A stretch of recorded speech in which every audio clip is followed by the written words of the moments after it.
Welcome in, wrestling fans. I'm Jeff Upson, and we are 3/4 of the four horsemen. We've got Tom Housenick, we've got Dustin Hockensmith joining me here. Should be a very entertaining. We're going to try not to. I just had to have a talk with these two about not going off the rails. So we're hoping that we can keep the peace here and talk about wrestling and not go down some weird paths. What we're gonna do for you, and there Tom's already. Tom, of all the people, it's funny because Tom is the one who is very much against the shenanigans, and yet he's the first one to show up his Horseman number 2 sign. I'm wearing a Becca Dynasty shirt, and I can't wait to hear the comments that I get about this. I mean, it's I'm excited. I knew that you are a Becca fan, Jeff. Everything you say, everything you do supports it. Sorry, am I taking it off the rails already? Yeah, you 4 seconds into it, you've already.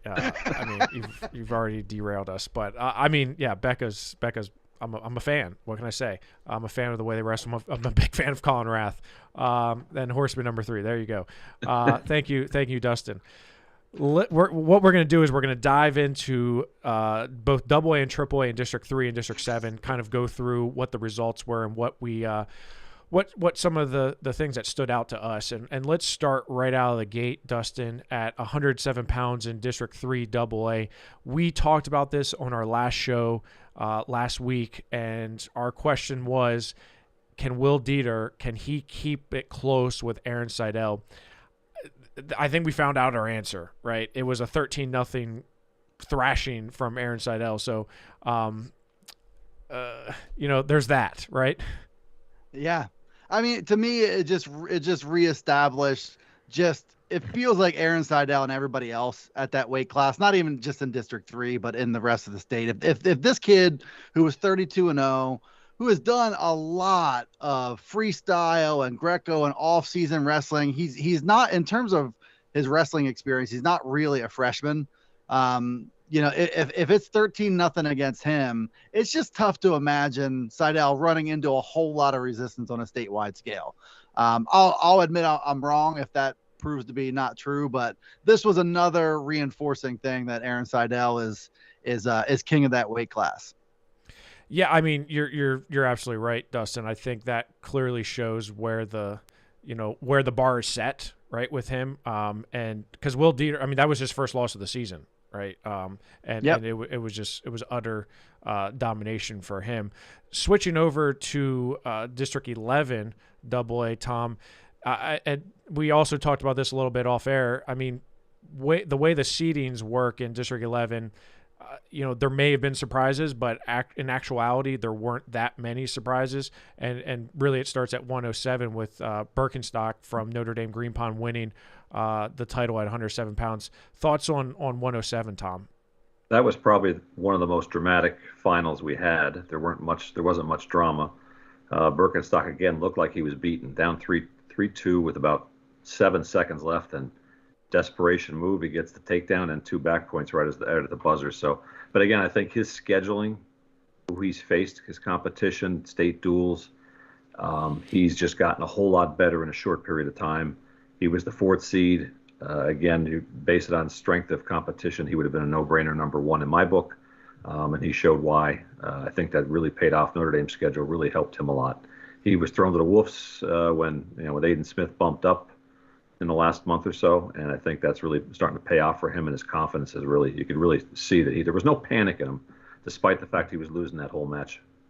Yeah, I mean, he comes in 19-7 right into the postseason, but those 7 losses are some of the toughest losses that you're going to take in a season, right? So I think you're right. That strength of schedule probably certainly helped him out, right?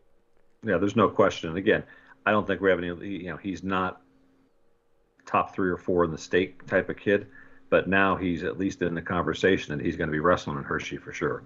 He's just, he just looks better. He's starting to feel comfortable in his own skin, and he knows what he's going to be up against when he faces some of these top level kids. And again, Santino Michi, pretty good kid from Wilson, yeah. But doesn't have that tested resume that probably hurt him a little bit. Again, most guys when they're up 3-2 late and there's nothing really going on, is going to win that 9 times out of 10. But again, Birkenstock never quit, so you got to give the kid a lot of credit. Dustin, let's go over to 114 in District 3 AA. We almost already chalked it up as a Mason McClendon Major Lewis rematch, right? I mean, that we kind of, put the cart before the horse here. Major Lewis won that first iteration. Mason McClendon decides, hey, I'm going to win 1-0 in the semifinals over Braden Hartnaft from Berks Catholic, which was a very tight match. Major Lewis gets upset in tiebreaker 2 by Sam Wolford, the freshman from Northern Lebanon. I think Aaron Seidel's rubbing off on him. Yeah, I mean, Sam Wolford had a nice little resume coming out of the junior high level. Wasn't Seidel-esque or anything, but he's also wrestling in the room every day with Aaron Seidel, so I would think that he would rub off on eventually. Not a crazy surprise, I think, but Major Lewis is a state medalist. It wasn't that unwise to forecast Major Lewis and Mason McClendon wrestling each other a third time. They've split the first two. McClendon took care of business, and then you also have Major Lewis losing to Braden Hartramp in the third place match. Right. That was one of the ones I looked at. Like, okay, is Major Lewis going to bounce back after that kind of devastating loss to him? Beats Brody Gardner, but then loses to Hartranft from Berks Catholic, who has had a phenomenal sophomore season for him. I've been impressed with him. Just like Tom said with Bergenstock, I mean, he's been battle tested. Berks Catholic's definitely had some tough bouts at him. So you look at the top 4 here out of District 3. I think that you can put them up with the best of anyone in District 11. I think Aiden Smith is certainly tough, but he's an undersized 114 pounder, right? And I think that's a good segue over to District 11, Tom. When you look at 114, Aiden Smith 8-1 over Cole Hubert. They wrestled 6 times last year, and Smith won that one time at the Beast, or Hubert won that one time at the Beast. Yeah, it was almost one of those situations where, if I remember correctly, Smith was nowhere to be found when his name was called to come to the mat at the Beast, and he got there, and Hubert caught him quick in the first period and decked him. But since then, other than the state third place match last year, Smith again was dominating that match, and Hubert caught him and almost decked him in the third period. It was a really good match. This one was not. It was 8-1. It was 4-0 in a heartbeat. Smith just jumps on people early and has really shown an added aggressiveness, I think, this year, especially against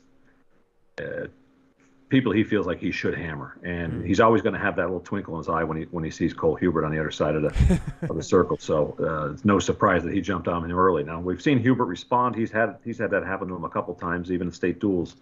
If I'm not mistaken, he was put down 4-0 in the first period of one of the matches, and he came back and happened to win that one 5-4. But Smith never gave him any room to breathe. He was all over him, and I think, again, Smith is the clear-cut number 1 from District 11.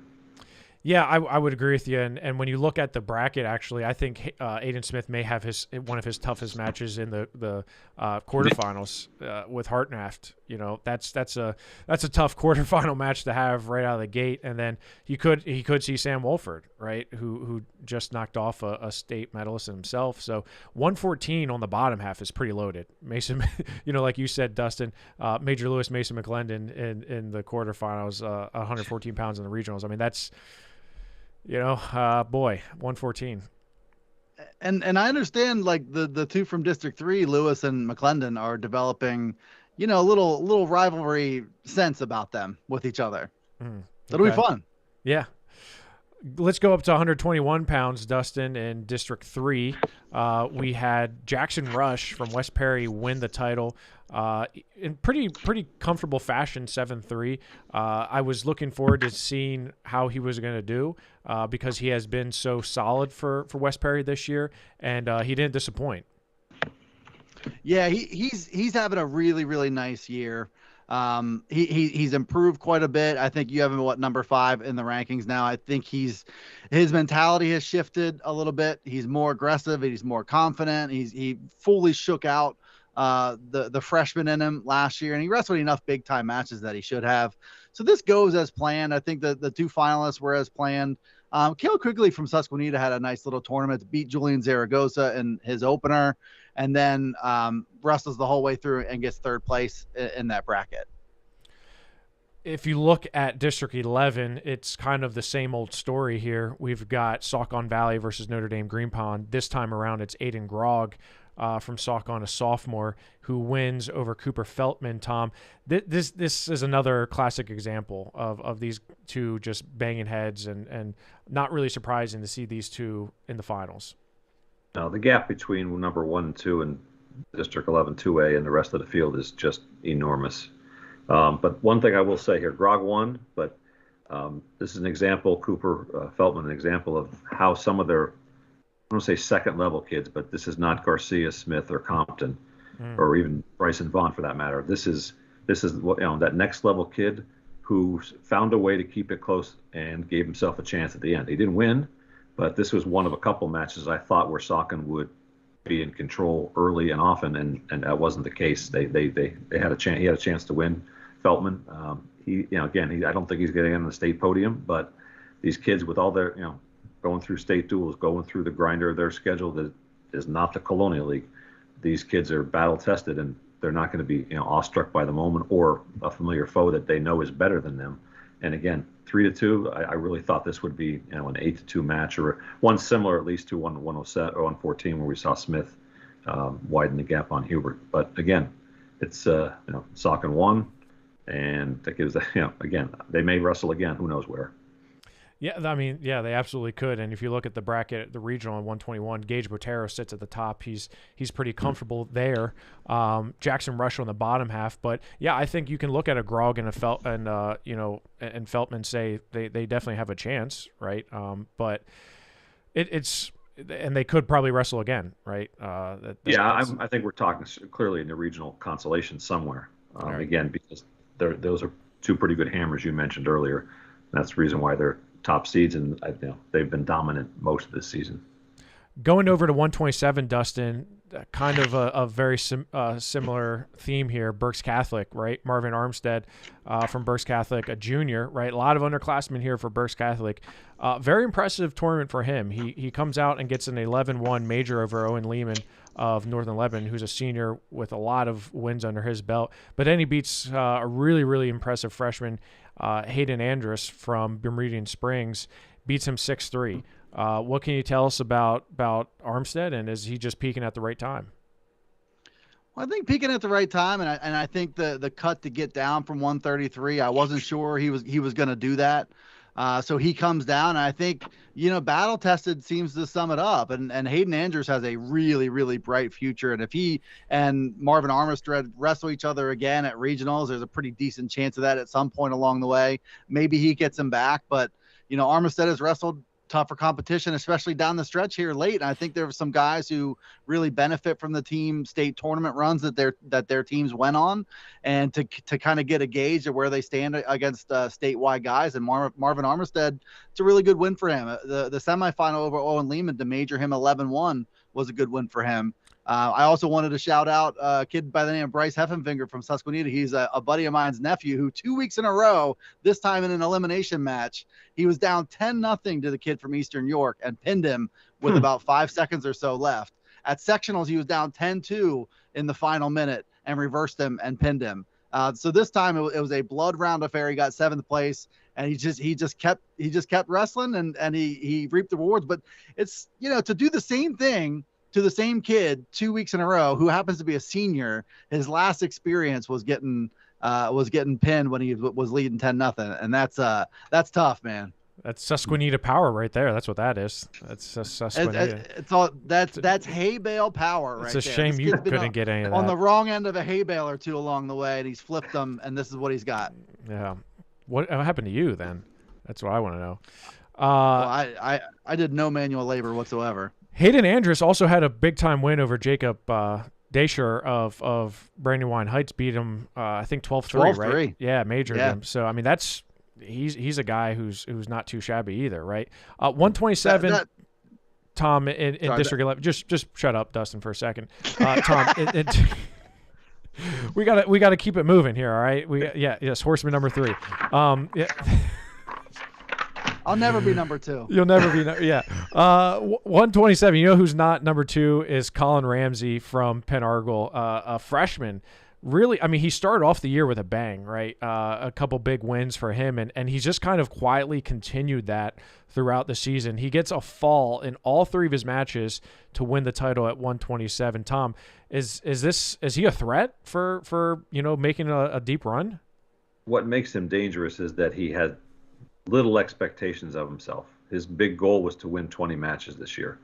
And here he is pinning his way all the way through to a district championship. And again, he's beating a Notre Dame kid who's got a heck of a lot more tough matches on his resume. And it was never a match. I mean, he dominated him from the start. He was never nervous. And I mean, who knows? Now, maybe that may wake up. He may wake up this weekend and be jittery, but he doesn't seem to be that kind of kid. He's very low key, doesn't get excited, but he's a heck of a wrestler, and he's really blossomed here. And I think he's kind of surprised himself. I know his coaches thought a lot of him, but I think he's finally starting to believe in himself. And this week he's gonna get Deisher in probably the quarterfinals, and that'll be a great test for him. That's a kid with a lot more experience than him, but this kid he's got some skill. And he's starting to develop that kind of attitude to go with it. Yeah, nothing too surprising with the 127-pound bracket here. There's just landmines everywhere. Stephen Harris is one that I'm looking out for. Marvin Armstead is up at the top and Ramsey down at the bottom. So Walton Ball from Faith Christian also on the bottom half there. So I think 127 is going to be a brutal battle with a lot of young talent too. You got a lot of freshmen here that between Andrus and Walton Ball and Ramsey here, you're going to have a lot of guys that you're going to know their names for quite a number of years. Dustin, 133 in District 3. I was not. I mean, I could say I'm surprised by Noah Doy, but I mean he had looked pretty good against Polchalski of West Perry. Camp Hill, maybe we don't see them as much, and that's maybe why I'm a little bit surprised. But he looked pretty good here. Yeah, and Noah Doy is a sophomore now, and Chad Gallagher, his coach, kind of thought at the same stage of his career he was better than Christian, his older brother was, and Christian's I think a 2-time state qualifier. Yeah. So this might be a coming out kind of party for him. He was a state qualifier last year, so not a huge surprise. Really good athlete, really good wrestler. Good result here, 8-4 over Blaine Pachalski from West Perry, and a district title to go with it. So I don't think it's a fluke though. I'm curious to see how he stacks up at the regional level next. Tom, if we look over at the District 11 tournament 133, I feel like these two, John Halbert and John Sammy, these two have wrestled a number of times. I feel like in our rankings, they're always next to each other, right? And you can flip them around maybe once or twice. And sure enough, Halbert, how many Halberts are there in Palisades? There's like 14 of them. They're like climbers. This is a cousin now. Oh, this is a cousin. Former state champ and the 72-pounder who's not bad, who's pretty good. They're cousins. They're cousins. This one is a pretty darn good football player too. So, he was slow to come out of football season. He admitted. He said, I just wasn't in wrestling mode, wrestling shape. First time he faced Sammy was a week or two into the season. Sammy beat him. The next 3 times, Halbert's gotten him. Right. First time was in overtime, and then he's gotten the last 2 times. With a little more room for error. This one was still close. It was 3-1 until the last couple of seconds, and Sammy took a chance, and Halbert stayed out of trouble there. So I think Halbert's just gaining confidence. I think everybody thought he was maybe a year away from being a contender at the regional level even, and I think he's kind of opened some eyes, even his own. I think he's got a good practice partner in the room, someone who's helped him a lot lately, and he's just starting to figure things out for himself, which I think has been a big key for him. Again, he's not flashy. He's just a tough, hard-nosed kid. He's a lot like his cousins. Yeah. You don't want to meet those kids, some farm down there. So I think his better 2 years are ahead of him. But this experience now that he's going to get at regionals, again, it's going to be tough for him to get out of there. I think is only going to benefit him in the long run. But he's probably a little bit ahead of schedule. Yeah, I mean, you look at where he falls. I mean, he's on the bottom half with Mason Wagner from Faith Christian, Pachalski from West Perry as well, Artel from Bishop McDevitt, but certainly has a good chance to put himself in the semifinals here. And McQueen from Notre Dame, I think, he's 15 and 17. He's not a guy I want to run into necessarily, like even despite having a losing record. Yeah, he was one of those ones where when I was making predictions, I thought if anybody in any of these brackets in the lower weights was going to pull something off that was going to really throw the bracket up in the air, other than the seeds, it was going to be him. Because again, he's been thrown to the wolves. He's at a weight class that there's a lot of really good wrestlers across the state, and it just seems like he's wrestled all of them, and a few out of state as well. So again, I wouldn't put it past him to pull something off this weekend. Going up to 139, Dustin, at District 3, Ian Vitalo of Schuylkill Valley. He comes out with a win. He's undefeated. I'm not surprised that he won, right? But you look at the top half, Tyler Morrison, who was 1 in the section, loses to the guy who was 3rd in the section, Devin Ponce of Biglerville, who pins him. Ponce beats a tough Gavin Badger from Lancaster Catholic in the semifinals, then pins Morrison, and Vitalo ends up winning that one to stay undefeated on the year. Morrison comes back for 3rd over Cameron McGee of Littlestown. This was a nice little weight here in District 3. Yeah, I mean, I think the big surprise was that Morrison got pinned in this one. I like him a lot. I think his future's bright. I think he's really good on top, and I think he'd be one who would say, especially with that 6-foot frame, he's got to get better on his feet, and that's going to be the next frontier for him. He got thrown by Devin Ponce and pinned. I think, more times than not, if they wrestled 10 times, I would like Ty Morrison to win a majority of those, but this was not one of those times. And maybe it's good to get that out of his system now before regionals and kind of regroup and take that loss to heart. 139 in District 11, Tom, again, broken record here. Notre Dame versus Saucon Valley, Bryson Vaughn versus Jackson Albert of Saucon Valley. Again, these two have battled, but Bryson Vaughn has really separated himself, I think.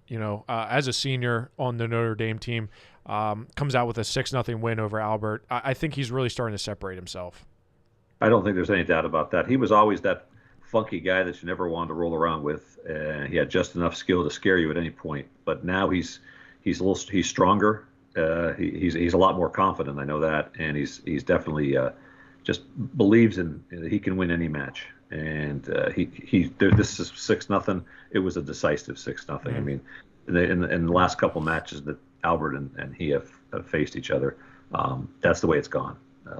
Albert's a pretty darn good wrestler, but Vaughn has made it clear that he's one and Albert is two. And I think if anybody's a real threat to win regional gold, it's Vaughn. Yeah, and if you look at the bracket, the regional bracket at 139, Chase Hans is on the top half. He's likely to get Ty Morrison right out of the gate in the quarterfinals. That's a tough out in the first match. Albert and Badger from Lancaster Catholic, I think, is a good one.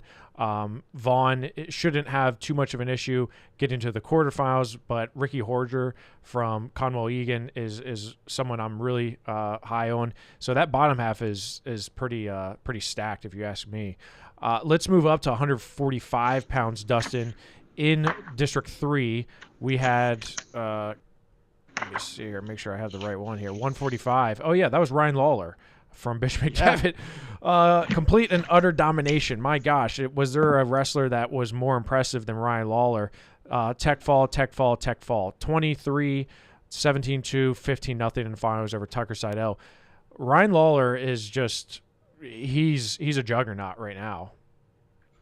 He's definitely gone to that next level, and I'm curious, and I have no doubts he's going to go to another level. Is that this March or is that next season? That's the part I'm really curious to see. And I think, Tech Fall Tucker Seidel was a pretty solid opponent. I think these are the clear cut 1 and 2 in District 3, and the clear cut number 1 beat number 2 by 15-0 Tech Fall. He scored 52 points in the tournament.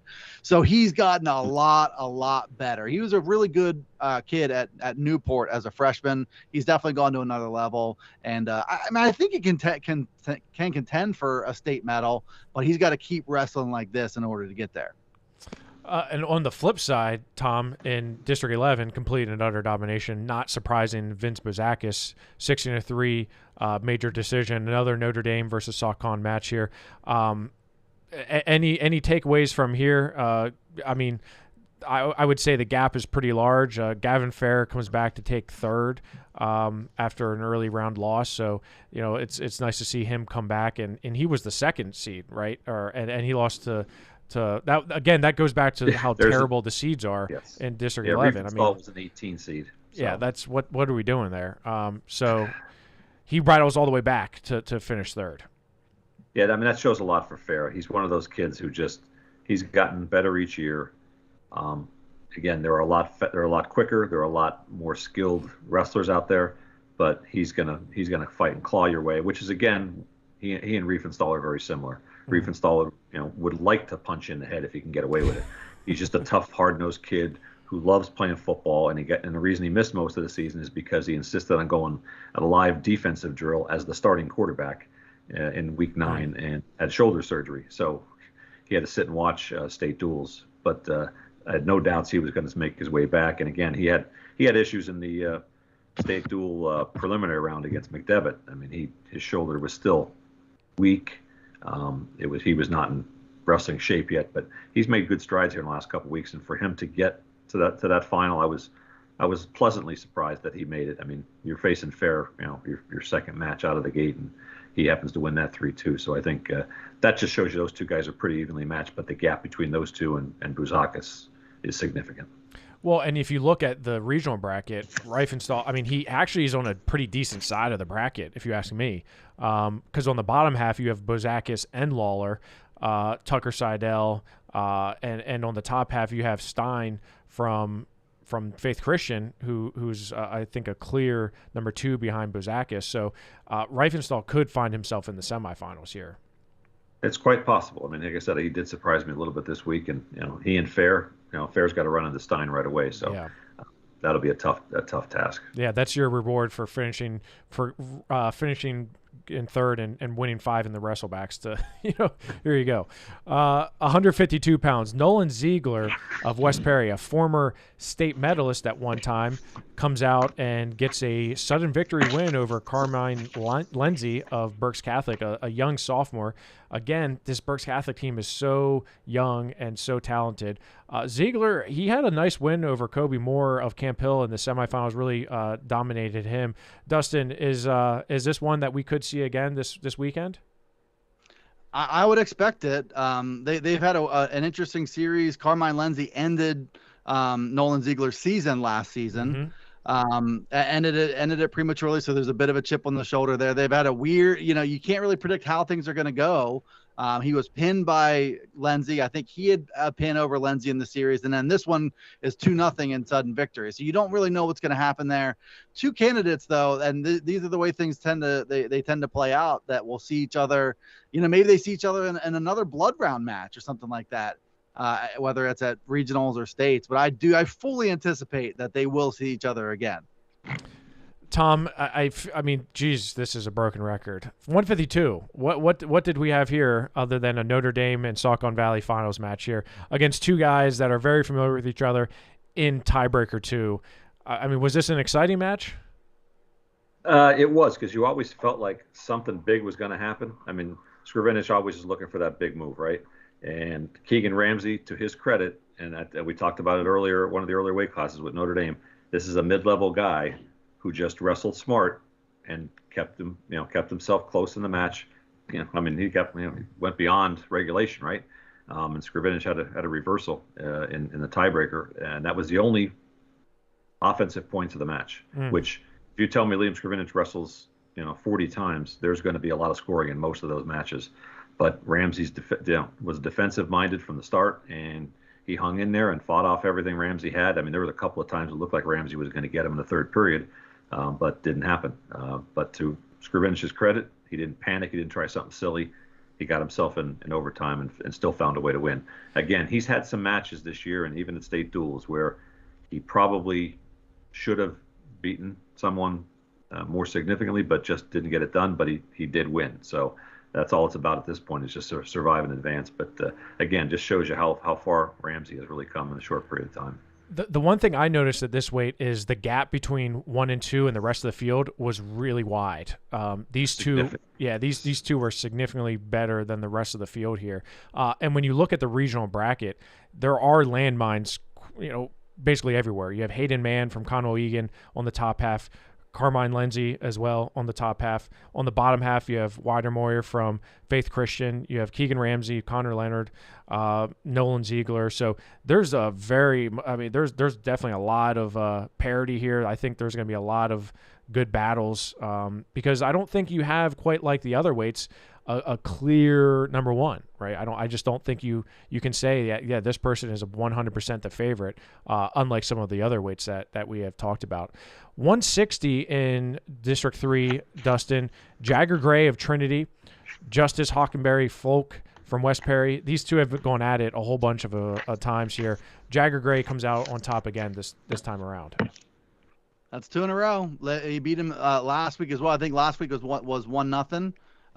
Something like that, and then this one is 6-2. So got to give the edge to Jagger Gray at this point. I think the story there when it comes to District 3 at the regional level is that these are probably the only two guys from District 3 at this weight that would have a chance to move on to the state tournament. Well, they're the ones that can make a mark there. It's very much like District 11 in what we just talked about. These two are way ahead of the rest of the field here, right? And if you look at 160 in District 11, Tom, you had a really tough freshman who comes up with a win, gets a forfeit over Jared Roan, and I know he's battled injuries, and for him to get to the set or the finals, probably wants to conserve his health a little bit there, and elects to forfeit to that in the finals.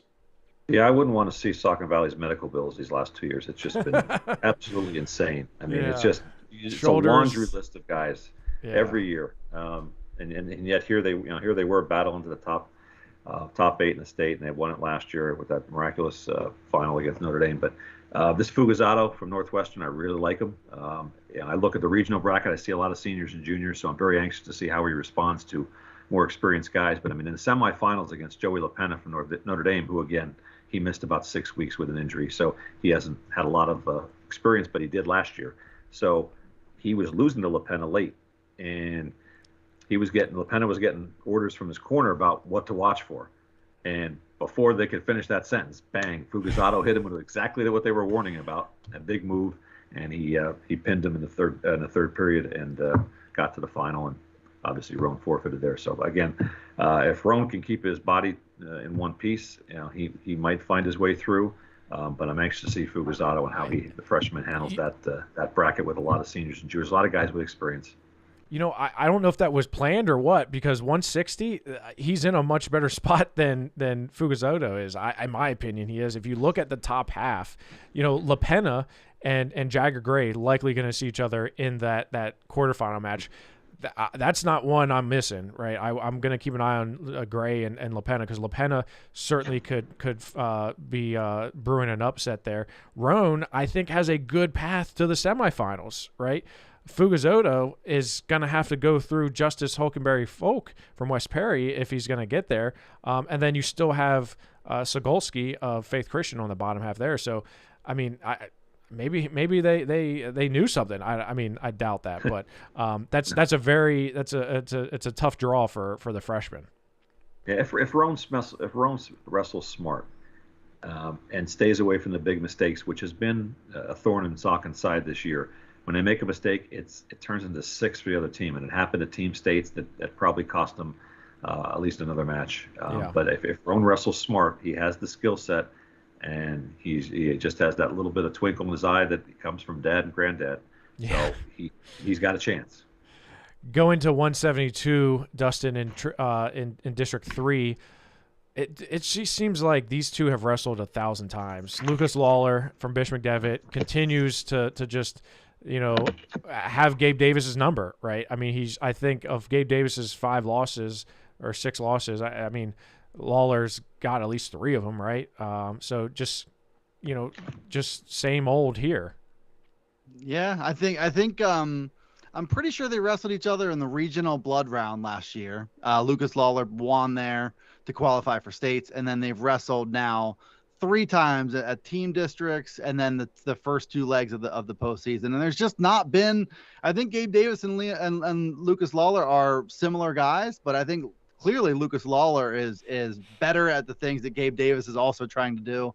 And I think what you have here, I think there's a couple scrappy kids from District 11 and District 1, a kid by the name of Adam Waters and a kid by the name of Holden Garcia. But I think in Gabe Davis and Lucas Lawler, you have the two best 172 pounders in all of the Southeast region. And you mentioned his name, Holden Garcia, Tom. He dominated his way to a title here, returning state champion. Not much of issues with a couple falls and a tech fall. Dalton Clymer has a nice win over Danny Halbert of Palisades, another Palisades Halbert. And Clymer, I think he had a good showing coming out to finish second here. But, man, Holden Garcia, it looks like he's poised for that rematch with Waters. Yeah, and I think since the Waters loss, he really hasn't been tested. He's just, again, on another level. He's a scoring machine, which was something he never was in the past. Even in winning last year's state title, that was not his thing. He has just come out and mauled people, and he did the same thing to Clymer. I mean, he was all over him. The pin was in the second period, but he had already piled up a bunch of points at that point. That match was not in any jeopardy whatsoever. But again, there's a lot of guys that you got to worry about before those two face off against each other. And Waters, is one guy who I just, from the first time I saw him, I've just been really impressed. And again, if there's one freshman who's never going to get rattled, it's that kid. Yeah, you're 100% right. And unlike the team state tournament where we had Faith Christian and Notre Dame meet in the quarterfinals, luckily Adam Waters is on the bottom half and Holden Garcia is on the top half. Because I honestly, when I first looked at it, I was like, please tell me they didn't put Adam Waters on the top half here, right? But Holden Garcia is their top seed. Lucas Lawler's on the bottom half there with Adam Waters, with Dalton Clymer, and Daniel Halbert. So loaded bottom half here. Gabe Davis, I think he has a pretty good shot to get to the semifinals.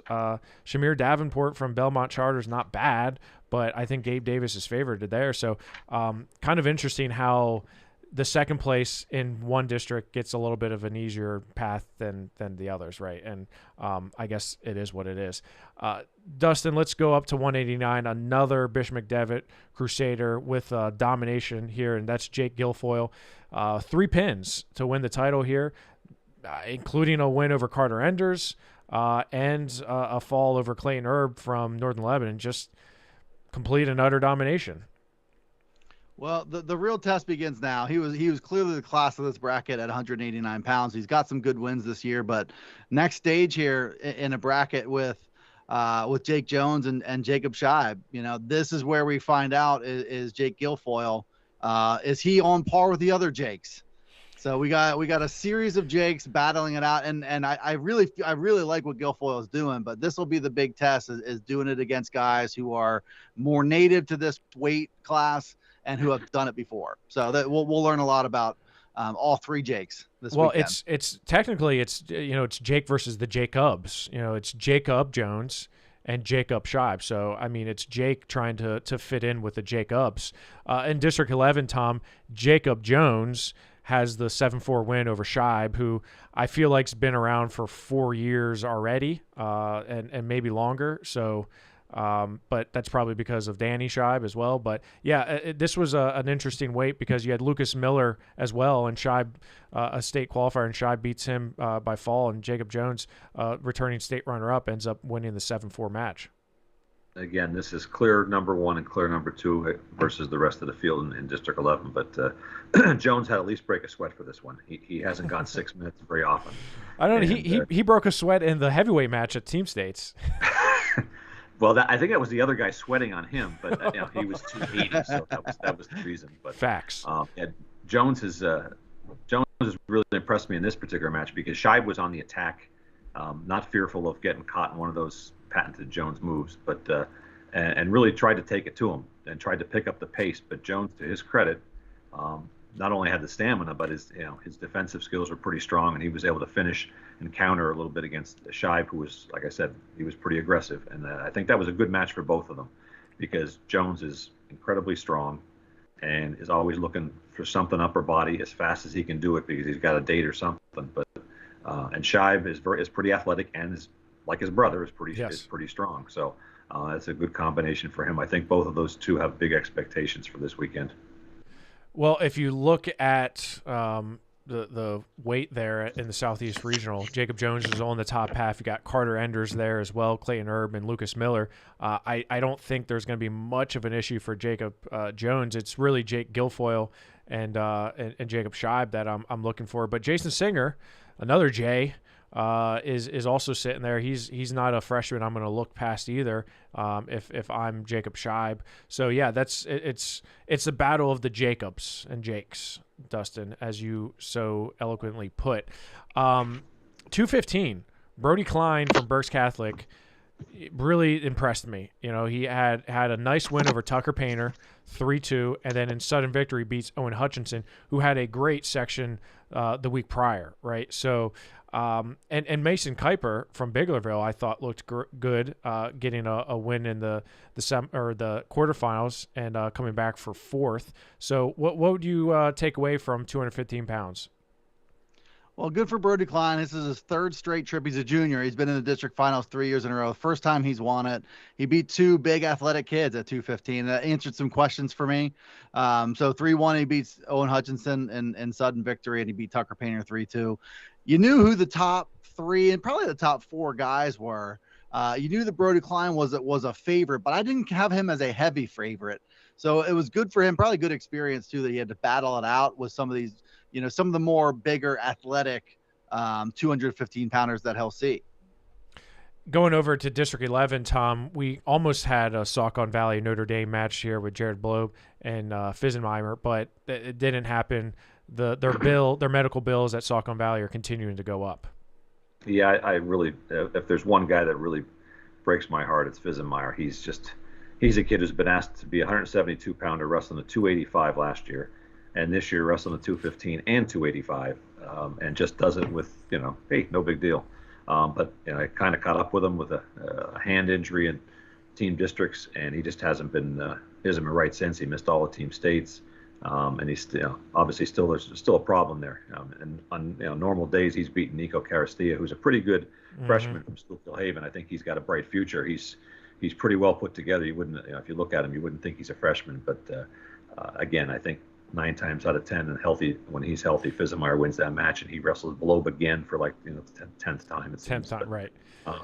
Again, give Jared Blobe credit. I mean, he's come a long way. He has. A filler, and he was a filler in that lineup when he first started, and he's worked his way into being a possible medal contender at states. But he's come a long way. He had to grind it out. Chad Beller's not. A pretty good semifinal there from Catasauqua. That was a pretty good matchup, and Blobe handled that, and he handled Carastilla in the final. So, again, he's one of those second-level guys you can't look past because he's smart enough and he's trained well enough that he could find a way to surprise some people at regionals. The regional bracket is very interesting to me. You got Brody Klein on the top, Beller, as you mentioned, also up there as well. Dante Burns from Conwell-Egan. A guy who's a state qualifier before, freshman Mark Effendian from Faith Christian, who's had some really good success this year. Hutchinson, and if Fisenmeier can actually go, that's a really good first round matchup. And Tucker Painter and Jared Blobe could be a quarterfinal match. So, yeah, I think there's a lot of landmines here, and I don't know if there's a clear cut, right? Effendian is certainly he has a lot of good wins under his belt, but I don't know if he's clearly the guy. Brody Klein, we know, can wrestle really well against really tough competition. So 285 pounds, Dustin. Riley Robel, and apparently he's just doing everything that Jake Guilfoyle's doing, and that's just pinning. 31 seconds, 32 seconds, a minute 27. Not a whole lot of surprise there. Yeah, and it's worth saying that Charles Shepard is a returning state medalist that Riley Robel pinned in 32 seconds. That's a fact. And I think Aiden Compton from Notre Dame is one of the few who can physically stand up to Riley Robel. It hasn't been much of a contest the 2 times that they've wrestled before at Powerade, and I think at Escape the Rock maybe they were at, where Robel pinned him once and beat him by a 9-0 major, didn't score a point on him. So Robel's a pretty sound favorite every step of the way here, but the going will get a little tougher this weekend coming up. Yeah, I don't think he's going to pin Compton in 31 seconds. I mean, I could prove me wrong. Compton for himself had fallen 55, 318, and 307. Tom, not a whole lot of surprise there, beating Mitchell Miller from Salisbury in the finals. Yeah, Miller is one of those kids who can barely make the weight requirement for 285. He's a lot closer to 215, but again, you get in trouble under a 270 pounder, you're not going to get out. So, but Compton, his big issue with Robel and these other top level kids he's faced on the schedule this year is confidence, and it's all because you miss a year off the mat, and your mind starts to creeping in some bad thoughts. And he's the first to admit, he said, I just have to believe that I can compete with these top level guys, and I believe he's going to get another shot this weekend at Robel. And again, I don't think he's going to beat him. He's not going to beat him. But I would be shocked if he goes down in flames again, by pin or a major decision. He's got a lot of pride. He's a big kid with a lot of skill. He just has to believe in himself, and I think he's going to get another shot. I mean, he's a huge kid, right? He's not a big kid. He's a house. And he had to lose weight to get to 285 at the beginning of this year because again, You're inactive for a year. It's a knee injury. You can't really do a lot of cardio, and he's a lineman in football, so how much cardio do they do just going 3 feet across the line? But yeah, he's got himself in much better shape now, and I look for a better showing from him. And these two are clearly ahead of the field here, in my opinion. I don't think either. I think that's a good chance we're going to see those two meet in the finals. Let's switch to AAA here, Dustin, in District 3. Now, let's not forget that these four go into the state tournament. They advance straight into the state tournament. The District 11 tournament, they're going to the Northeast region. 107, Thunderbeard avenges 2 losses to McCaden Speece of Wilson to win it 3-2. I know Thunderbeard was super salty that I didn't post his interview after he beat Tanner Mazanko. Shout out Thunderbeard. I'm sorry. I love my Central Dolphin kids. I was a little busy. But you're wearing a Becca shirt. But I'm wearing a Becca shirt with Matt Repos in the background, right? It's an oxymoron, right? The interesting point here was Phil Montez of Cumberland Valley not making it out, Dustin. Phil Montez loses to Chris.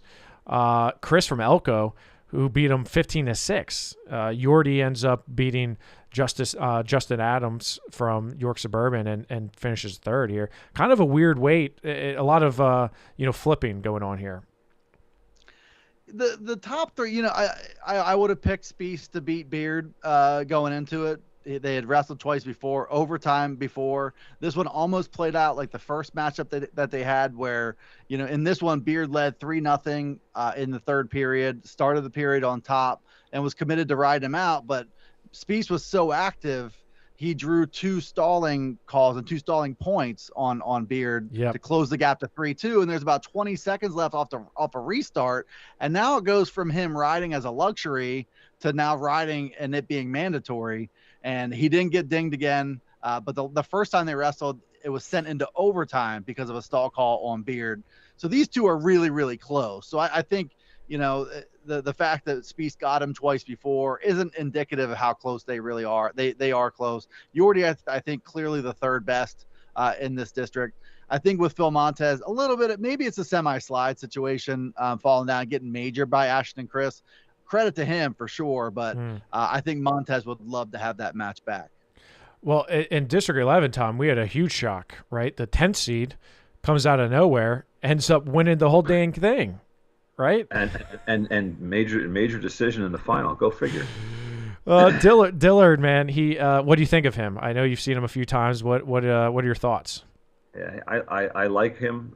He doesn't have the same twinkle as Nate Desmond, but it's getting there. Little goofy, a little crazy when he gets on the mat, but he can wrestle and he stays after you. There's no breathing. Nick Salomon from Easton is the clear-cut number 2 in this bracket. But, and he kept coming after Dillard. But, again, Dillard loves to wrestle. So 15-4, he will score as many points as he can. And he scores a lot. And he's going to be a real factor the next 2 weeks. I agree with you. And if you look at 114 in District 3, Dustin, a state champ, Caden Williams, for Manheim Township is wrestling really well, right? He has looked very good in his return back to the mat.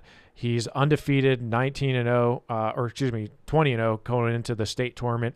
Boy, fall, tech fall. 114 wasn't the deepest at all in District 3, but just to see the consistency and the dominance of him, is this the Caden Williams that we saw 2 years ago? Yeah, I really think it is. And I didn't know this about him. He told me afterwards that last year he had a deviated septum that he was getting, I think he said 30% oxygen out of one nostril, 10% oxygen out of the other one. And that was a big issue for him in the postseason that he's gotten fixed. I know for sure, this was a tournament, sectionals and districts last year where his conditioning was really called into question. And that, I think, was a part of it. We didn't see him for a ton of mat time in this one, but he did look like a better conditioned wrestler, a more purposeful wrestler than he did this time last year. So I really come away from this tournament really elevating Caden Williams another rung or two on that 114-pound ladder. He looks like the state champ from 2 years ago. Well, I mean, it's coincidentally, we have a returning state champ in Nathan Desmond at 114, who was also doing a lot of domination himself, despite being the second seed here. Riddle me that. But sorry, I just got to throw shots when I can. Nathan Desmond comes out and beats Carson Wagner 9-1. Carson Wagner is a senior who's done nothing but place at the state tournament all his years. So, Tom, Nathan Desmond's definitely got the twinkle. There's no doubt he's got it. Yeah, and he's transitioned from playing with you like a toy to trying to pin you as fast as he can. He was mauling. He was going after Wagner pretty fast. He wasn't going to pin him, but he did beat him up pretty good. But Desmond's just on another level, and he's forever his toughest critic. He's always finding something after he wins. He's never sasatisfied. Never satisfied. Yep. And Jeff Karam just kind of shakes his head like, yeah, that's Nate, but. I wait to see somebody who can really push him for 6 minutes, and I hope if it's Williams, I hope it's not in the quarterfinals. Let's see two state champs go at it in the final, but who knows? Nate Desmond is going to be tough to beat. Yeah, he really is, and I would like that too, not to be in the quarterfinals, but I guess we'll see what happens here. 121 pounds, Dustin, in District 3 was a little nuts, right? And you had a lot of depth here. You had Dean Hauser, who's a state medalist. You had Marco Tassi, a state qualifier. James Garcia, a state qualifier. You had Camden Williams, right? Camden has not been Caden, right? Camden has struggled a little bit. He's injury defaulted in a lot of different tournaments. Even Travis Clausen has had some ups and downs, and Dean Hauser beats him 16-12, right, to get in. This is after Hauser pins Camden Williams, right? Camden Williams right out of the gate in the quarterfinals. Dean Hauser pins him, beats Clausen, and then pins James Garcia. I mean, Dean Hauser picked a good time to have a great tournament. I think the tone was set for Dean as soon as he saw that Camden Williams was going to be his quarterfinal opponent in all likelihood. And then Camden Williams throws him right off the opening whistle and is so close to pinning him. But Dean Hauser fought like crazy. And like I asked him after the match, like, how does a guy like you really get to work on your bridging? Because this does not happen very often. But he bridged like an animal, got out of it, and then kind of took control of that match. Ended up pinning Camden Williams. Williams forfeited out of the blood round to Marco Tassi from Warwick. Yeah. So he will not be continuing. He forfeited out. It was actually a no contest in the 5th place match. So I don't know how they take the alternate in this scenario, but Jimmy Garcia got a good win over Marco Tassi in the semifinals as well. Hauser 16-12 over Clausen. This was a really good, strong weight class, and I think Dean Hauser, no fluke at all that he got through it, and really put a cherry on top there with a pin over Jimmy Garcia. And then, the other surprise I think was Eli Hewitt pinning Travis Clausen in the blood round and getting that 4th and final spot in the state tournament. Yeah, Elijah Hewitt had a really good tournament. Despite getting majored by Jimmy Garcia, he comes back strong to finish in 4th. And the top 3 here are very, very tough, right? I was a little surprised to see Tassi drop that match, but when he beat Ryland Carter 11-7, I thought, okay, that's a little closer than I expected. So maybe Garcia just caught him on a good day, a good time for him. If you go over to District 11, CJ Horvath from Freedom, Tom, he's had a really good year, and I think a quiet good year, right? And I'm really impressed with the way he's continued to develop, and he's just a grinder, man. I can't believe he's a senior already, and I just feel like he's not, to this point, done as much as I think he probably could have.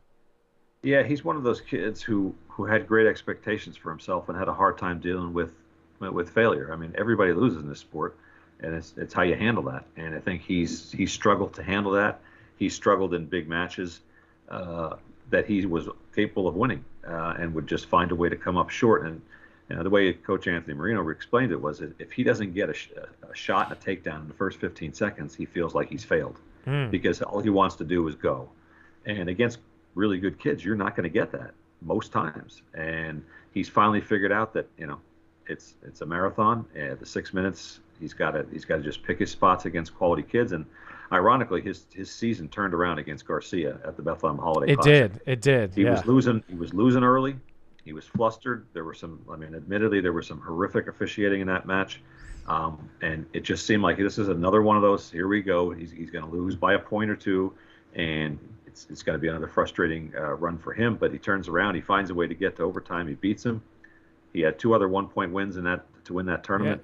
Yeah. He beat Mason Ziegler. Good ever since. Yep. Yeah. And Ziegler is, I really think the I world know. of that kid. He's another kid very similar. Gets really hard on himself. Loses a lot of close matches to really good kids. You just wait for that moment. And I think Horvath has gotten to that point. He faced Williams, Camden Williams, a couple weeks later, lost to him. He lost to Camden. Yeah. Again, that was a pretty entertaining match. I think it was 9-6. I look for Horvath to be in the mix at States. Yeah, that was a match at the CD Duels, and that was definitely a good one, and like you said, a wild one. 127, Dustin, was there a wrestler who had a better weekend than you're already shaking your head than Tyler Adams? Is there a better wrestler, or is there a guy who had a better weekend? In terms of the hit list, yeah, no. the hit list was the most impressive. I mean, because he was a section champ, but the hit list was out of this world. Liam Flanagan from Central Dauphin state qualifier. He caught him in the quarterfinal. Solid 5-2 win. Nothing fluky about that. Luke Menser from Chambersburg, who has had a very, very good season, who's funky, who's got some freestyle tendencies, so a very different matchup. No fluke about the 9-4 win there. And then beat Seamus Mack, who's a state medalist, 5-2 in the final. There were some other disruptions in this weight class. Damian Key making it to the semifinals. Yep. And then, you look at what Liam Flanagan falls to the Consi round. He had to beat Alex Tennis from Cumberland Valley. He did that 7-5. He had to beat Jared DeToli. He did that. He beat Damian Key in the blood round in 2 tiebreakers, then lost to Luke Menser. This was a pretty wild weight class, and I think 2 big names kind of made his splash. Even though Damian Key didn't make it to States, he dragged some guys down with him. But Tyler Adams, phenomenal tournament, and I don't think that any of it was a fluke. I think this was a real. You don't see York Suburban much. They don't get to some of the big statewide tournaments. You don't really know what that 30-2 record is made of. Well, I think he showed it here. Yeah, I mean, for Damon Key, he didn't have a great sectional tournament, right? And right out of the gate, he beats Alex Tennis in sudden victory, then beats Reitmeyer to get into the semifinals. I'm thinking, oh my gosh, is Damon Key about to do it?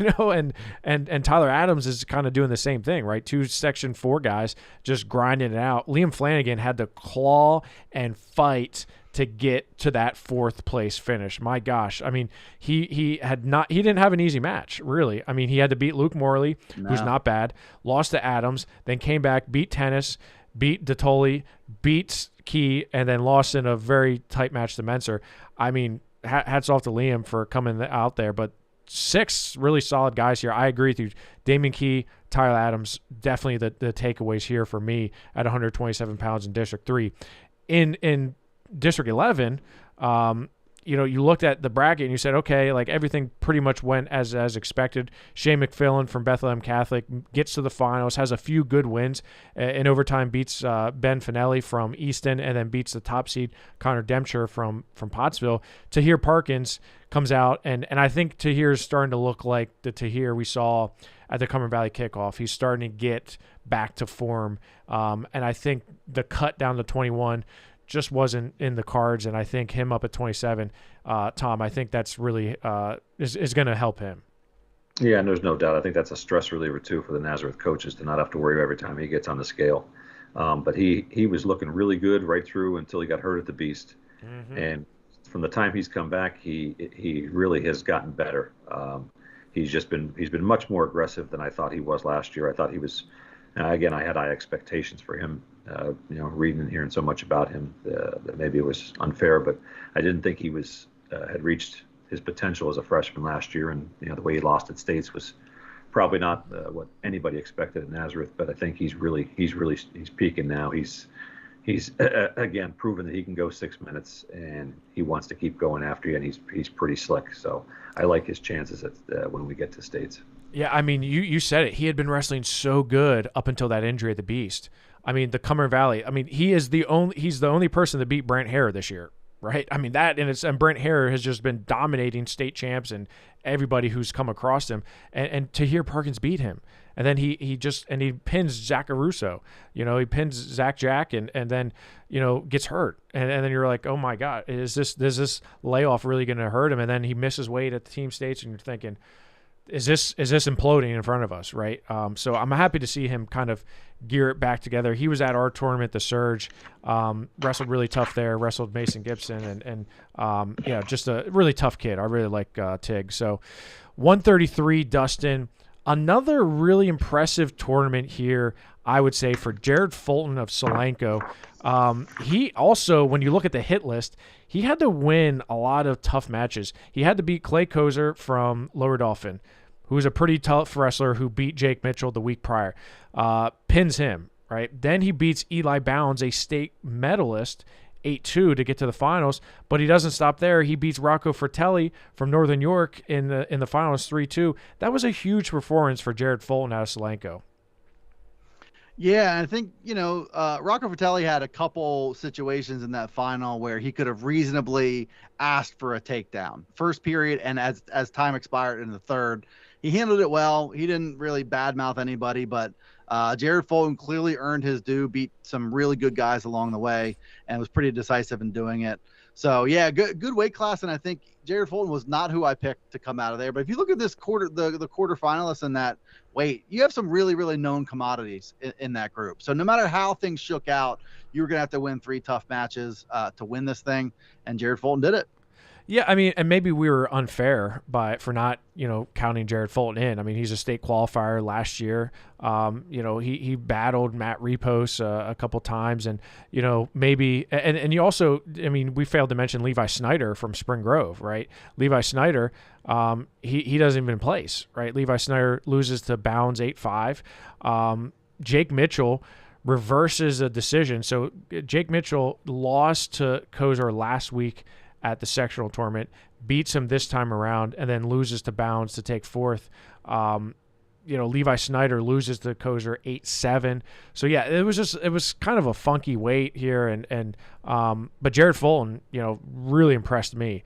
If you look in District 11, Kel McIntyre from Bethlehem Catholic really just turned it on. I thought beat Charlie Bunting, and Tom was saying before that these two were they were going at it really good, Tom. So what can you tell us about 133? Well, these two guys are clear cut 1 and 2. Keegan Demarest, Pocono Mountain, he's a pretty good kid. He gave Bunny a good fit deep into the third period in the semifinals. But it was meeting number 11 for Bunning and McIntyre. Wow. Bunning's won 6 of them, but McIntyre's had the better handle of it the last half of that rivalry that I think will continue for at least another week. They really don't like each other. They're two different. They're two different styles, 2 different personalities.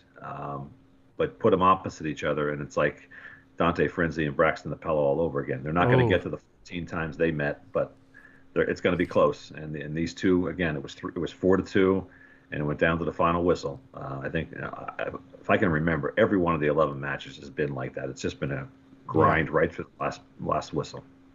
Yeah, these two have wrestled quite a few times, and I think there's no love lost between the two of them. So that always makes for an interesting matchup.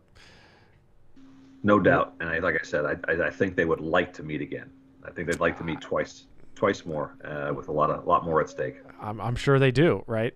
At 139, Dustin, Eli Long from Central York, boy, he made a statement this weekend, right? I mean, again, he didn't have an easy route, had to beat Gavin Reynolds, Barilla from Lower Dolphin, and then has a really good win in the finals there. So when you look at 139, is Eli Long separating himself here?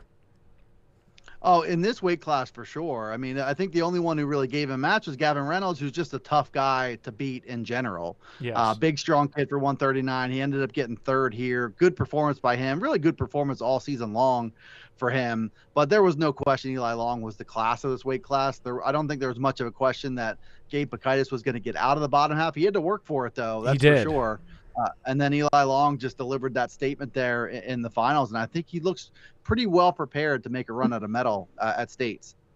Yeah, I mean, talk about an improvement. He's really turned it around, right? I mean, he's having a Carter Davis type year here. I think just really peaking and doing well for himself. McCracken from Ephrata, shout out Ephrata. They get themselves a state qualifier here. He gets into the third and fourth place match at 139 pounds. And on the flip side, out of District 11, Colin Rath continued to do Colin Rath things. Majors Oliver Fairchild just really puts it on him. Tom, is this the best version of Colin Rath we've seen? Yeah, there's no question. He's just hit another gear that I think everybody knew was in him, and it just took a little bit to he was pretty darn good last year. Yeah, he was. I mean, yeah. This is another level for a kid who was already pretty top shelf kid, and he's a great kid. He's a real quiet kid, but he gets on the mat, and it's just like. He just wants to be on you like a I don't know what, but he was all over Fairchild. That match was over early, and again he does that to a lot of people, and he's beaten a lot of really good kids this year, which has only made his confidence kind of soar and realized that his potential is just beyond description. He's very, very talented. It's through the roof, right? I mean, when you look at you talk about potential, I mean sky's the limit.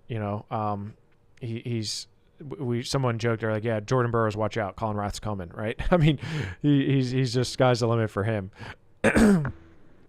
No question. And again, if he doesn't win a state title, I will be surprised.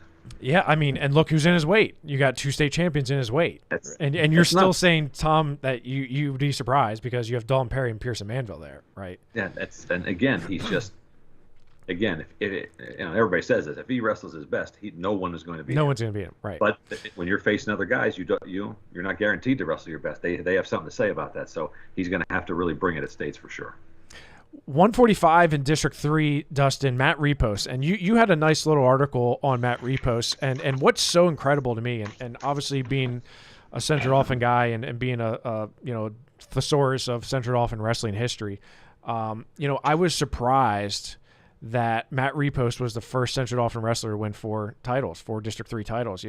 I'm thinking back to Walter, I'm thinking back to Marshall, and just, all the other guys, Kenny Court, Shaheem Brown, Simon Rice, Tony Delago, Kenny Stank, and all the guys that came through. And I just, it's like, man, Matt Repost, that's the guy, right? I mean, and he's not flashy. He goes out there and scores points. What was the point deficit that he had in the District 3 tournament? Well, I mean, the stat for me is that when he was a freshman in the semifinals, he gave up a point on a locked hands. And that was the only point. The only point he's given up in the District 3 tournament and winning it 4 times. He was the 19th. Riley Verbel became the 20th to win it 4 times. But to do it without giving, he has never got a point in the district finals. He's just rolled through guys. And I think, the ability to shut out an opponent, I don't want to say it's a lost art in wrestling, but it's not something a lot of guys either have interest in doing because they want to take down a cut and score a lot of points. He's kind of old school where he doesn't want to give up a thing, and he's pretty much accomplished that at the District 3 tournament. I mean, yeah, I would say so. Consider it done, right? Matt Repost wins it 8-0 over Aiden Swan. Aiden Swan had a good tournament, right? Aiden Swan, I thought, had a nice tournament. Braden Edwards of Hempfield comes out and beats Wyatt Dillon from Central York by major 13-3. Wyatt Dillon comes back for 4th. Edwards falls to 6th. So outside of Matt Repost, things got a little dicey here, Dustin. Hey, shout out Ian Wilson from Boiling Shout Springs. out He Ian was a Wilson. state qualifier in Double-A last year. I wasn't sure if he had the goods to make it through this, but he got beat in sudden victory in the quarterfinals, and then he came back 12-0, 14-5. He majored Braden Edwards 13-0, and then pinned Wyatt Dillon in the third place match. I can't think of a better guy in terms of consolation wrestling at this tournament than Ian Wilson. To make it through. And then cap it and cap it with a pin. 145 in District 11, Tom. If you would have told me at the start of the year this is how it would finish, I would say you may have been a little bit off your rocker a little bit. But man, Charlie Scanlon. I mean, one of the first guys Jeff Karam talked to me about was Charlie, right? I mean, he's like one of the first guys out of his mouth who says this guy's just been so solid for him, right? He beats a very tough Jake Dune, returning state medalist, and then beats the guy who has beaten Jake Dune a few times in Albanese. So, what are your thoughts here at 145? Well, Scanlon's got a little bit of a chip on his shoulder because he was squeezed out of the postseason lineup last year when Andrew Harmon dropped down, and there was no place for him to go, and he lost the wrestle off to Jake Daly, who has turned out to be a pretty darn good wrestler too at Becca. I think Scanlon has that little bit of edge to him. He wants to prove that he was every bit as good as a lot of kids at his weight last year, and here he's got a chance to prove it. He had, got a little dicey in the semifinal against Dune, but he was in charge for most of that match. And again, he was in charge against Albanese, who again he had a lot to prove himself. He was the top seed coming to last year's district tournament, didn't make it out. Yes. And he has wrestled much better this year and a lot more confidence. Quiet kid. But he was lacking confidence, and that showed last year. This year, he's a better wrestler. Again, I would be shocked if he doesn't make it out to states this year, Albanese. But Scanlon, again, he's got the goods. He's pretty solid in all positions. He's strong for that weight, and again, he wants to prove not only to himself but to other people he's pretty darn good too. Yeah, I agree. Albanese. I mean, he having 2 wins over Jake Dune was impressive in itself, but pinning Dalton Monger as well to get there, he's really impressed me. Yeah, this is not the same kid as last year, and he's going to do good things these next 2 weeks, I do believe.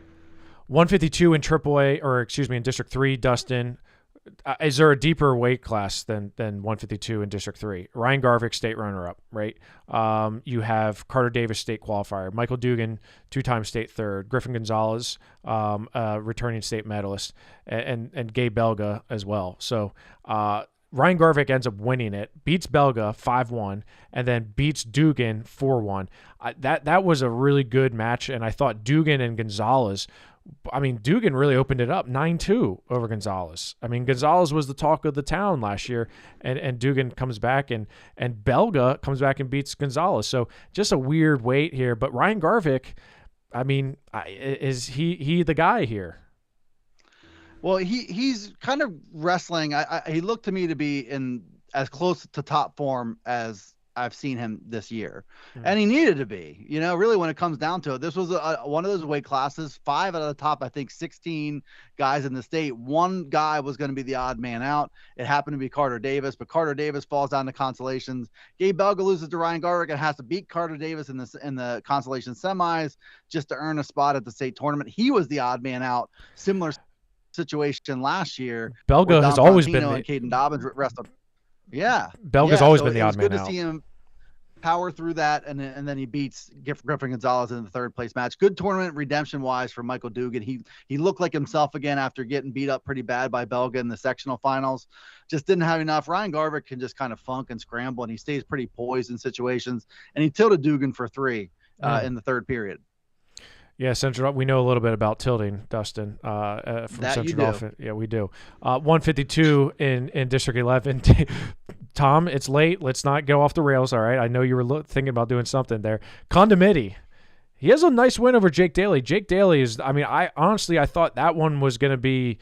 I thought it was going to be close, right? And Condomiti, beats him 6-3 here. What can you tell us about that match? Well, Condomiti's to me has not looked himself much of this year. I know I don't know if he's been right since he lost to Griffin Gonzalez last year. That kind of shocked him. And I don't think he's been right since. And I was a little concerned here. Daly jumped on him. He's up 3-0. Well into the second period, and I'm thinking, this is a match that, in the past Condomini would have controlled. It still would have been close. Daly's a very good wrestler, much improved, and a kid with only a year and a half of experience, really. But Condomini found a way. He got a reversal in the second period. He got a reversal to start the third, and then got 2 back points because Daly got a little loose on his ride a couple of times. And if you're going to funk with Condomini, that's probably where he wants to be most times. But that has gotten him in trouble lately. In big matches against really, really good kids, you can't rely on that. And I just don't think he's been aggressive in an attacking mode, looking to score points rather than to be reactionary. And I think being reactionary has really gotten him in trouble against top-level kids. And I'm wondering if the next 2 weeks we're going to see a different Condomini. But again, give him credit. He was in a hole here late in the second period and found a way out to finish strong and win his third district title. Yeah, I mean, very impressive by him, and it's reminiscent of him and like Wyatt Henson, right? I mean, he's down late and comes back and yeah, it's interesting to see the progression of Condomini and how he's come out. And 52 is not going to be easy, right, at the regional or the state level for him. And if you go to 160 in District 3, Dustin, Dom Frontino, man, he had a good tournament, 8-2 over Michael Beers, who, shout out Michael Beers, centered often. I mean, yeah. He's probably like a little bit of a heavier 145 pounder, but he gets squeezed out because of Garvik coming down. So he goes up to 160 and ends up finishing in third here in a deep weight class. Dom Frontino beats Barbush, beats him by tech fall. That was a dominating performance here. What did Dom Frontino do? What was his deal? He's just so good from every position. Mike Beers did a nice job slowing him down in the semifinal round, but nobody else has been able to do that. And Barbush is a pretty solid kid, but just didn't stand much of a chance there. Mike Beers, he got squeezed out at 152, but the thinking was for Ryan Garvik, he liked the 152 picture from a statewide level a little bit more. You got to go through Ty Waters. It's never a treat, but the district picture was more friendly at 160 for Mike Beers to get what he wanted, which was to qualify for the state tournament for the first time. So I've got a story coming on Penn Live this week, how they both kind of won out there. And I'm going to break format here. I'm going to do a quick synopsis of each of the remaining weights in District 3 so we can shove this thing along. All right, go ahead. Kevin Oliveria, big-time athlete. I was pleasantly surprised at how he handled the physicality of Macon Myers in the final there. Macon Myers is much improved, really, really looks good at 172, but Oliveira is just on a different level. He beat him 8-4 in the final there. Shout out Anthony D'Angelo from Carlisle making it through in the 4th place spot.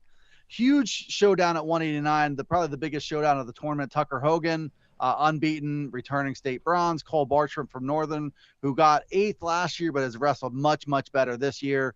Bartram scored the first points of the match. Tucker Hogan tried to keep a little distance. Cole Bartram was trying to get inside, so that was the chess match that hopefully we get to see again. Hogan beat him 5-3. Where Hogan got ridden out by Anthony Brashino in the quarterfinals, he won the finals match from bottom, reversing Cole Bartram. So I think that was something that was he needed to prove to himself. Jose Garcia pinned Zach Evans, but Jose Garcia was on his back in the 215-pound final. So yeah, it got a little wild and crazy there. Zach Evans tends to do that in matches. He makes it a little wild and crazy. Shout out to Diesel Kozer, who moved up from 189 to 215 late in the year. He still only weighs about in the low 190s, but he's hoping to gain more weight for the next level. He gets third. He beats Ryan McMillan. Yeah, he beat tough Ryan McMillan. Beat Ryan McMillan. Yeah, and they like that matchup. He wrestles more like a 215 pounder than a 189. This was a good move for him, and he'll be an interesting guy in terms of the state podium. Leighton Schmick, he went pin to win the 285-pound bracket. Good for him. He's been close before. He's been close to state medals before, too. He looks like he's got the goods to deliver that. He's a really big, explosive athlete, so he's going to be tough for a lot of guys to manage at that state tournament. Well, I like it. Rapid fire, Dustin. Let's do it. Tom, you want to take us through 72 through 285 in AAA? Sure. Let's jump on at 160. Andrew Harmon, a different kid this year. Yeah, Harmon. I didn't think he would know if he was going to be strong enough at 60. That's not a problem for him. A real confident kid now. He's got the goods. He's a clear-cut guy coming out of District 11 at 160. At 172, Dom Wheatley is one of those kids who I'm kind of shocked about. He's always a good wrestler, a good technical wrestler, but against really good kids, it was tough for him to win. And what he did at the state team duels was super impressive. He's done it to Luke Thomas now twice. Luke Thomas has struggled to score at all against him. Wheatley is a heck of a defensive wrestler and really good in scramble positions, which is something that he wasn't as good at in previous years. Again, when you go into that room and you look at who's in your room and you can wrestle against, and all those guys are bigger than you, it couldn't help but pay dividends for him. So I think Wheatley has really taken big steps. And again, I think he's got a chance to be top 1, 2, 3 at states. I really like him. At 89, you're looking at Adrian Gotzik from Parkland, a kid who has just grown leaps and bounds under the watchful eye of John Trenge. I mean, John Trenge has wrestled with him for 2 years until Trenge's body parts are starting to fall off now. But Gotzik is a really, really fast and strong kid who had no confidence until this year, and he's finally started to win matches in the third period that he was losing, and now he's not even getting to the third period because he's dominating kids so early. So he's a clear number 1 at 89. Milquan Warren from Whitehall, state qualifier last year, again a little bit undersized, but he's got some skills and he has a chance to make it back there again. Nice story. He beat Malerba from Nazareth in the semifinals in a well match. That was probably the most exciting match of that weight class. Sasso at 215, clear cut is not strong enough. We talk about Fizemeyer and Double A for Saucon, not rebounding from an injury. Sasso has just looked like nothing has gone wrong. That surgery is a big thing of the past. He's clear number 1, and heavyweight's no different. Sean Kinney. Again, you go to the third period against Kinney. That's a victory. That's the only way you're going to beat this guy. But I'm waiting to see him really run up against some really tough guys, and I think he's going to get that at states. But until then, he's just rolling over people. Yeah, Elijah Thompson, this is a guy who went from not really winning a whole lot of matches to being in the district finals.